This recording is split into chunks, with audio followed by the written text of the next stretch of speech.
गोरखपुर शहर के एक छोटे से बस्ती में किशनलाल अपनी पत्नी सुमित्रा के साथ रहा करता था।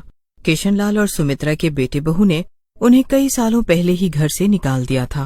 सुमित्रा, काम पर जा रहा हूँ, अपना ख्याल रखना, दवा समय पर खा लेना और खाना भी। और हाँ, अपने बेटे बहू की चिंता करना छोड़ दो। कई साल बीत चुके हैं और उन्हें इतना नहीं हुआ कि वो हमारे बारे में हाल चाल ले ले। अब तो बाल बच्चे वाला हो गया होगा हमारा बेटा कुलदीप। बेटे बहू की लालसा तो होती ही है कि उन्हें एक बार देख लूं, लेकिन उनके बच्चों को एक बार देखने का मन कर रहा है।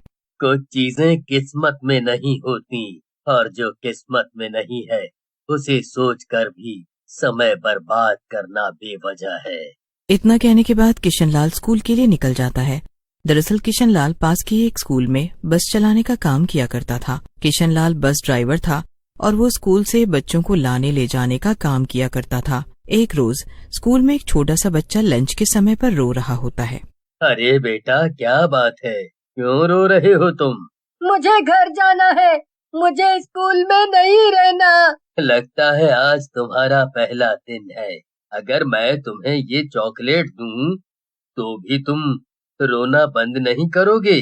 जब तक चॉकलेट खत्म नहीं हो जाता तब तक रोना बंद कर सकता हूँ। बिल्कुल कुलदीप जैसी बातें करता है। वो भी स्कूल ना जाने के लिए बहुत रोया करता था। जब तक उसे कुछ खाने पीने को दो तब तक शांत रहता, उसके बाद फिर रोने धोने लगता। मुन्ना किशनलाल का दिया हुआ चॉकलेट खा रहा होता है। अब किशनलाल वहाँ से उठकर जैसे ही जाने लगता है, दादाजी रुकिए, आपने मुझे चॉकलेट दी है, आप मेरा ये खाना खा लीजिए ना। क्या कहा तुमने? दादाजी, बहुत अच्छा लग रहा है। ना जाने कुलदीप के बच्चे कहाँ होंगे, कितने बड़े होंगे। बेटा, मैं ये खाना नहीं खा सकता। इस खाने को तुम्हें ही खाना होगा। अब तुमने मुझे दादाजी कहा है तो दादाजी का फर्ज है कि वो तुम्हें अपने हाथों से खाना खिलाएं। किशनलाल उस बच्चे को अपने हाथों से खाना खिलाकर अपने बस में जाकर आराम करने लगता है।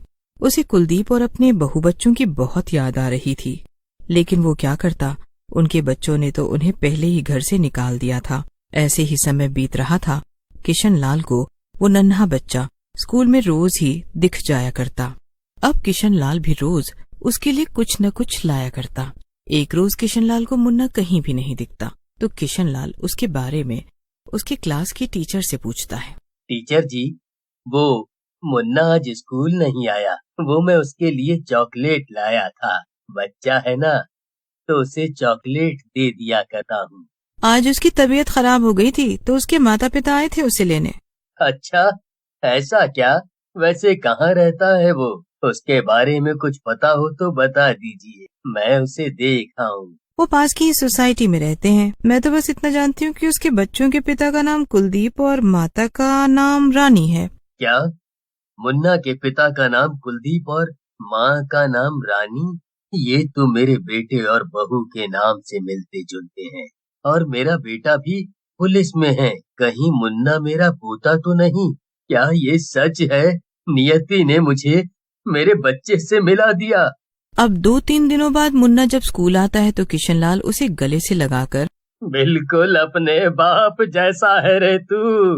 मुझे क्या पता था कि नियति मुझे जिस बच्चे से मिला रही है वो मेरा अपना खून है।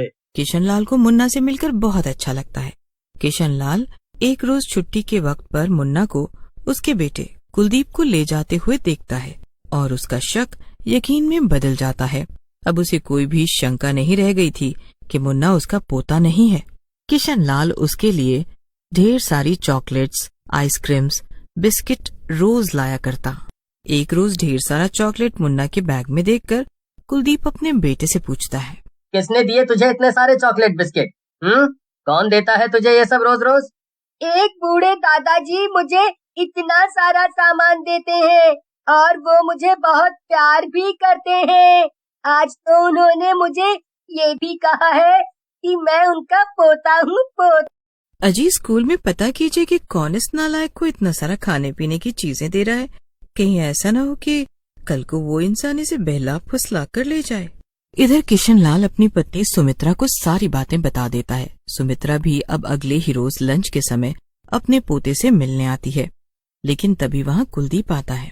अच्छा, तो आप लोग अब मेरे बच्चे के पीछे लगे हुए हैं और उसे उल्टी सीधी बातें भी सिखाते हैं, तभी वो मुझे जुबान लगाता है। आप लोगों ने पहले मुझे चैन से जीने नहीं दिया, अब मेरे बच्चे पर हक जमाना चाहते हैं।